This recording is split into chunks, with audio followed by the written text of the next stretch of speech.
Ashama harka fuuni daawwattoota hordoftoota keenya akkam nagaa fayyaa nuuf qabdanii jirra alhamdulillah akkam jettu sana nagaa qabdanii nagaa qabna wallahi alhamdulillah akkam arraan tana ammas appii ajaa'ibaa tokkoon qabadhee siin dhufe appiin kakaalee sanii fi ka'arraa kunis waladda appiin kun immoo appii nama barbaadde bakka inni jirutti jechuudha asumaan teessee eessa akka deemaa oolee fi eenyu jakka haasaa oolee sagalee isaa waraabus osuma inni hin beekin jechuudha achasuma teessee dhaggeeffattee waan inni dalaguutu osumaan cek godhatta jechuudha.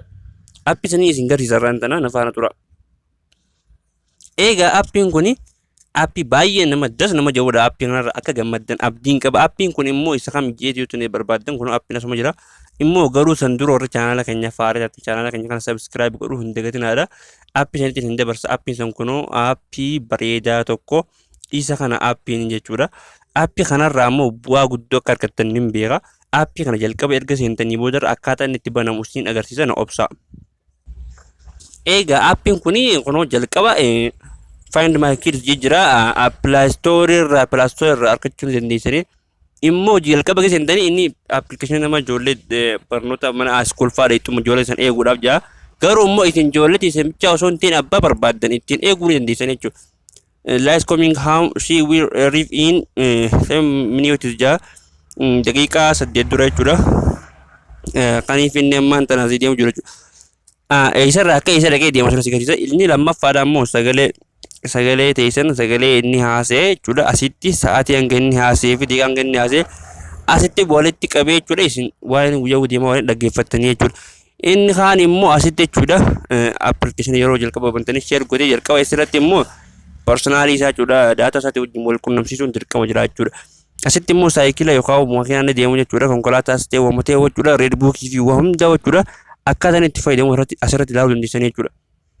Inni kun immoo gizeenii fi irratti yookaan bakka inni jiru inni achi gattuqee jawwaalli keessan dhufee isinitti iyyaa yookaan isin achis waan allaarmi kanaa jira isa kana yoo tuuta isa sitti iyyaa yoo inni achi tuqee immoo sitti iyyaa jechuudha. Bakka biraa yeroo rakkoon irra geesse jechuudha. Yoo immoo ati isa dubbisuu barbaadde inni kan dagaltee waan kana tuuta jijjiisuu qabda jechuudha allaarmi tana. Inni kun immoo bakka inni jiruu fi iskoolii irraa isa dhaqee isa akka dhaqee asirratti ilaaluu dandeessa jechuudha lookashinaan. Immoo kunis chaarjii moobaayila isaa hanga inni qabu sitti himaa jechuusa. Kunis geemii fi akka inni taphatuu fi appilikeeshinaa waan inni fayyadamu caalatti maal akka inni jawwaala moobaayila kana keessatti inni fayyadamu arguu dandeessa jechuudha. Okay, appilikeeshina kana immoo kunoo asumarraa Play Store kanarraa buufattanii jechuudha. Find my kids location tracker jaa. Immoo isa keessatti immoo appilikeeshina kam dabarsuu qabdanii beektaa osoonii fi isa kana hin tahin isa kana atiitti fayyadamuu qaba. Inni immoo isa jawwaala isaa keessatti appilikeeshina kam dabarsuu qabda appilikeeshina kunoo isa kana jechuudha. Appilikeeshina kana dabarsuu qabda jechuudha kunoo bingoo kana. Appilikeeshina bingoo kana isaaf moobaayila isaa keessatti dabarsitee erga immoo dabarsitee boodarra bingoo kana jalqaba gabbuuftee jechuudha isaaf itti gabbusuu qabda. Nama miliyoona 10 jedhamu waan kanatti buusee fayyadamaa jiru. Kunoo haala kanaan isa akka jiru fi waa hunda irrattu isa kana ni agartaa jechuudha. Okay, amma karaa appilikeeshinatti isin haa dabarsu appilikeeshina gizeenii fi seenne kunoo appilikeeshina kanumaa isin garsiisanii isa kana gadhoina. Nama naqeetiin jira. Nama lamaan naqee amma barnoota kanaa jecha okay walumaan laallachuu amma. Kunoo nama lamaan naqee isin garsiisaa jira. Okay, amma inni kuni jalqaba amma fu'aa irratti haadhoonni fu'aa kanarratti gadhoonni isin garsiisa.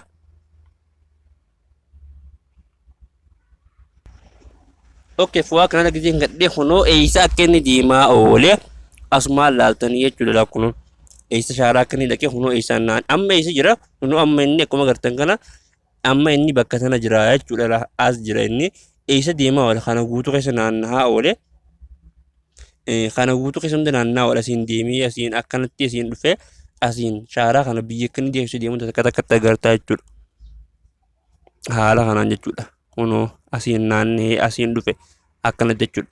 Immoo gizeenii fi lookeeshina jechuudha. Bakki teenii fi CV inni itti fagoo jirtan gizee ilaaluu feete lookeeshina kana tuuxxanii jechuudha. Lookeeshina kana gattuina kunoo anaaf inni gamta koo irraa fagoo jirra gizeenii fadda guddise akkasii jechuudha. Kunoo haala kanaan naaf inni walirraa fagoo jirra.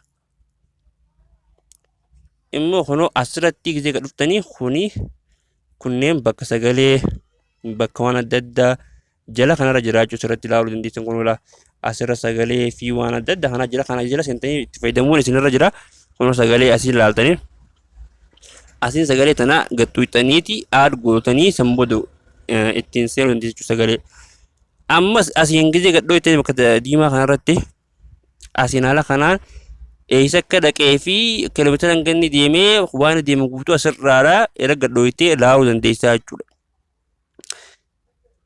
Haala kanaan kunis seetingii isaatii keessa deemtee ilaaluu dandeessan isa dubbisuu gisee barbaaddan immoo chaatii hajoo kanarra gadhooytanii chaatii kanarra dhooytanii chaatii kanarratti gadhooytanii booda irra kunuun sagaleedhaan haala kanaan akkana wal dubbisuu dandeessan jechuudha akka nama imoo fayyadamaa jiru. Okay kanuma kanatti amma asitti adeebinu amma mucaa kanatti adeebinu amma mee baarii kana seennee ilaallu. Okay kunuun inni illee haala kanaan naaf fidee jira.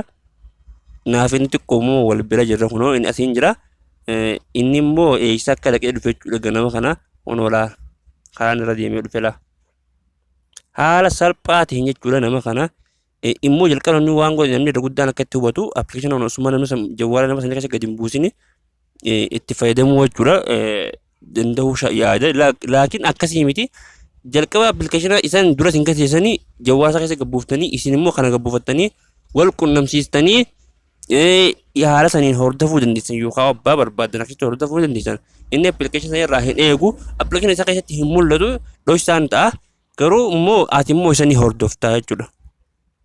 Akka irraa hubattan barnoota hedduun qaba barnoota kanarraa akka hubattan abdiin qaba shaallaa hundi keessaniitu sheer walii godhaa yuutuubii sheer godhuun jajjabeessaa laayik godhan yuutuubii kana viidiyoon oofaan isiniin jaa hanga sittuu nagaatiin haa turaa.